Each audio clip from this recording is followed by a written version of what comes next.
Dulu anak saya pun selalu demam. Jadi ini masalah bila mak ayah kalau anak selalu demam, bila kita bekerja, kita ada masalah yang nak cari penjaga, kita nak cuti susah.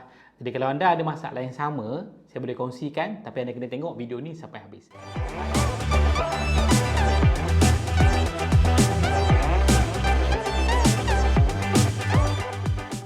Hai, saya Amin Kamarudin dari channel Ultimate Vitamin. Dan dalam channel ni, saya bantu anda untuk baiki, tingkatkan kesihatan anak-anak khasnya, dan bantu mereka untuk hidup dengan lebih cergas dan tak ada masalah kita nak cuti, tak ada masalah kita terpaksa cuti dan sebagainya. Jadi kalau anda first time tengok channel ni, pastikan anda klik butang subscribe dan komen saya dah subscribe.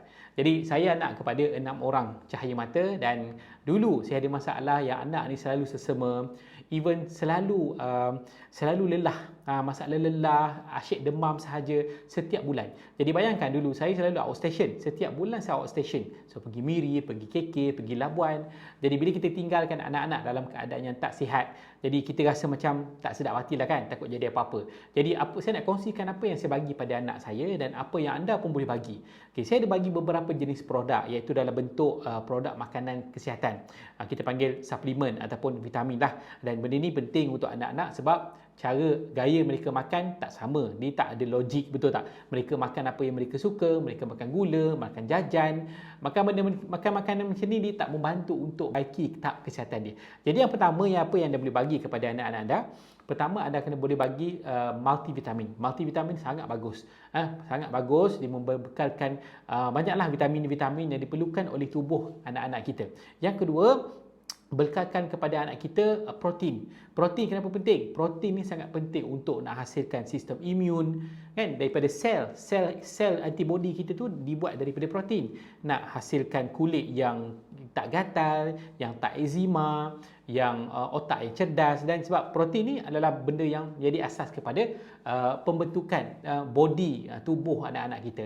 Yang ketiga, anak-anak kita kena amalkan vitamin C. Vitamin C ni sebab apa penting?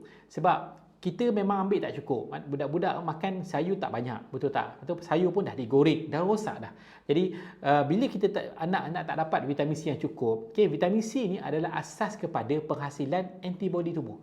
Tubuh kita nak buat antibody, perlukan vitamin C. Tapi vitamin C masalahnya tak cukup. Jadi bila kita ambil vitamin C secara konsisten, apa yang berlaku, yang saya boleh tengok anak-anak saya, memang susah nak kena demam, susah nak kena sesama. Payahlah. Kalau dulu jarang selisih je dengan orang sesama, memang kena. Dan yang keempat, satu lagi benda penting, tubuh kita, tubuh anak-anak kita perlu dilindungi daripada inflamasi. Inflamasi ni, apa kesan inflamasi? Inflamasi ni contoh selsema, tonsel, itu adalah kesan daripada inflamasi. Sakit kat situ. Ada orang kena infection, anak-anak sakit, selalu sakit telinga, selalu sakit, tak sihat lah, sakit situ, sakit sini. Jadi ini adalah satu bentuk inflamasi. Jadi kalau inflamasi, anak-anak kita kena selalu amalkan omega 3. Omega 3 ni memang bukan sekadar bagus untuk otak, tapi dia bagus untuk inflamasi, anti-inflamasi, anti radang. Jadi banyak demam, sakit tekak, anak-anak kita rasa sakit sebab berlaku inflamasi dalam tubuh dia. Jadi 4 produk ni, kalau anda nak produk yang bukan sekadar cantik di atas rak, bukan sekadar harga dia murah, tetapi anda nak produk yang boleh deliver kesan. Anda dah tak nak anak-anak selalu sesama, selalu demam, tak nak macam tu. Jadi anda kena ambil daripada jenama vitamin yang terbaik. Jadi kalau anda nak tahu, simple saja anda klik link di bawah dan kami akan bantu anda untuk berikan anda cara pengambilan, apa produk, macam mana nak dapatkan produk ni, dan yang penting ialah after sale service. Kadang anak-anak kita selain pada ada masalah kesihatan macam tu, kita ada juga masalah kadar sembelit, masalah eczema, dan kami boleh bantu insya-Allah dengan banyak produk dan ilmu yang kami ada sejak 2013 lagi. Itu saja, klik link di bawah. Bye.